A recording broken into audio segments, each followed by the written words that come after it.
Welcome back friends. Photoshop में next tool है crop tool, जो कि जनरली सब लोग ने कहीं ना कहीं यूज़ किया हुआ है। आप सब ने मोबाइल में या कंप्यूटर पर कभी ना कभी क्रॉप तो किया होगा। क्रॉप का सिंपल सा मीनिंग है कि किसी फोटो के एक स्पेसिफिक पार्ट को हमें चाहिए रहता है, तो हम उसको क्रॉप टूल के यूज़ से अनवांटेड पार्ट को हटा देते हैं।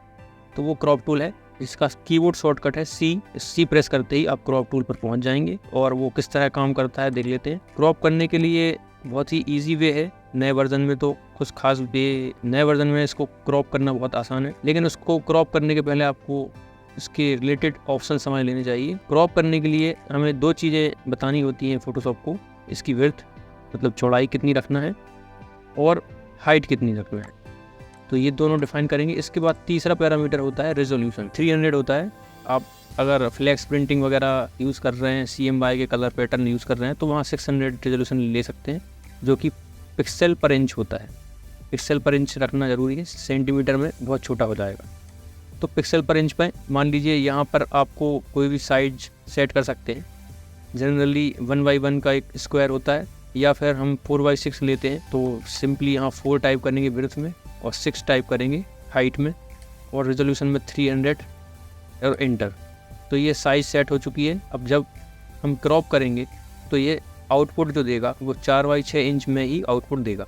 इस तरह से आप अपने आउटपुट के अकॉर्डिंगली सिलेक्शन कर सकते हैं। क्रॉप करने के लिए फ्रेम को अपने अकॉर्डिंग सेट कर लीजिए।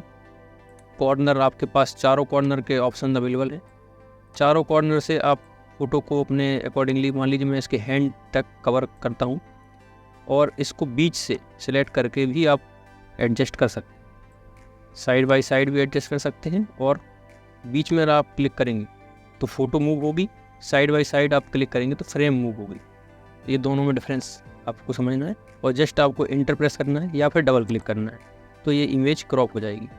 क्रॉप होने के बाद इमेज छोटी दिख रही है, इसका मतलब है कि आपका आउटपुट आपके इनपुट से छोटा है, इसलिए इमेज छोटी हुई थी।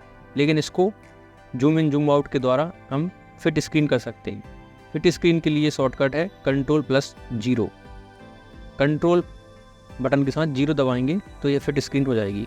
और माउस के द्वारा भी स्क्रॉल व्हील से इसको हम कम या ज़्यादा जूम इन जूम आउट कर सकते हैं। तो ये है क्रॉप टूल का पहला ऑप्शन जो सबसे ज़्यादा यूज़ होने वाला है।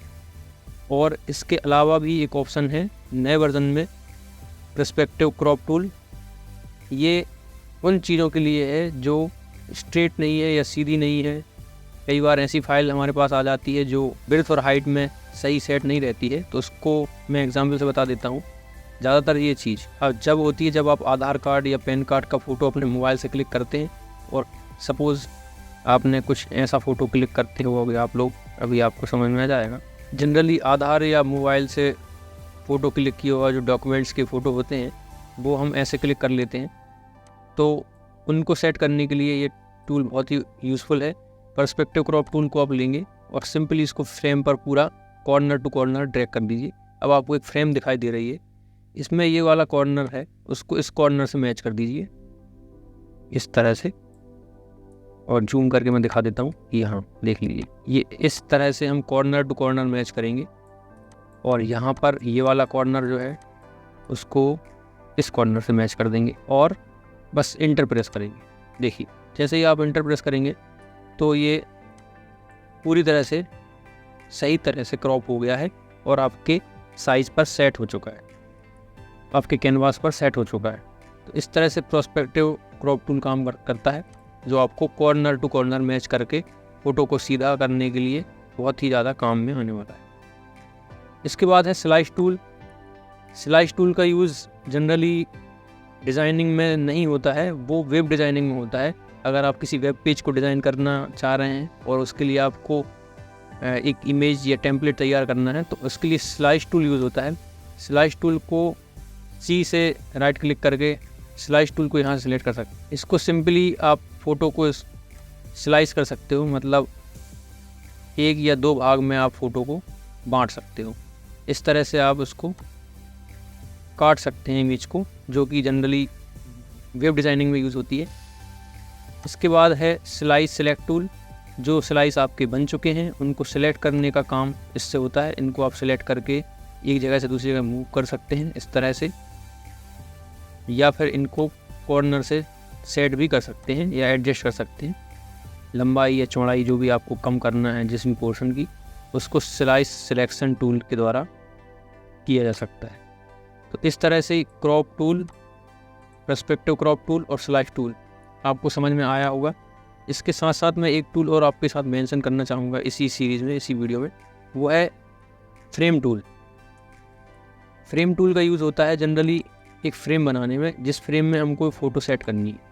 मान लीजिए ये फ़ोटो है, इसको मैं एक फ्रेम में सेट करना चाह रहा हूँ। ये मैंने नया पेज ले लिया है और नया पेज का साइज़ इस फ़ोटो के साइज़ से बड़ा है, ये मान के चलते हैं।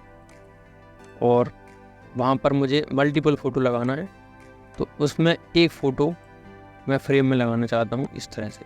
तो यहाँ पे फ़ोटो लेंगे, फ़ोटो को मैंने जस्ट ड्रैग एंड ड्रॉप किया है नए कैनवास पे, और यहाँ फ्रेम लेआउट से मैंने एक फ्रेम ले ली है।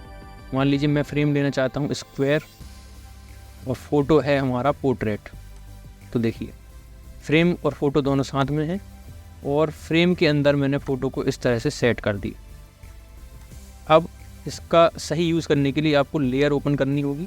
लेयर में आप देखेंगे कि यहाँ पर एक सामने फ्रेम है और उसके साइड में फ़ोटो है, मतलब फ्रेम ऊपर है, फ़ोटो उसके अंदर है। अब अगर लेयर से आप फ्रेम को सिलेक्ट करेंगे तो फ्रेम को भी आप एडजस्ट कर सकते हैं, फ्रेम को सेट कर सकते हैं, फ्रेम की साइज़ बढ़ाई या कम करी जा सकती है ये इस तरह से।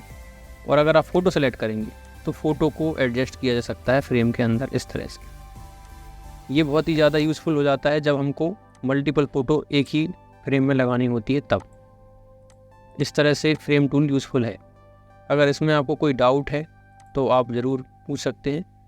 इसके अलावा एक और तरीका है फ्रेम का। इसके अंदर सर्कल मिल गया हमको, सर्कल में फ़ोटो को रखा जा सकता है।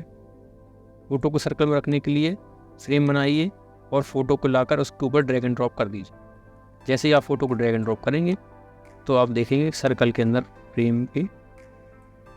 फ्रेम के सर्कल में फ़ोटो आ चुकी है। फ़ोटो को हम छोटा बड़ा भी कर सकते हैं अपने अकॉर्डिंगली।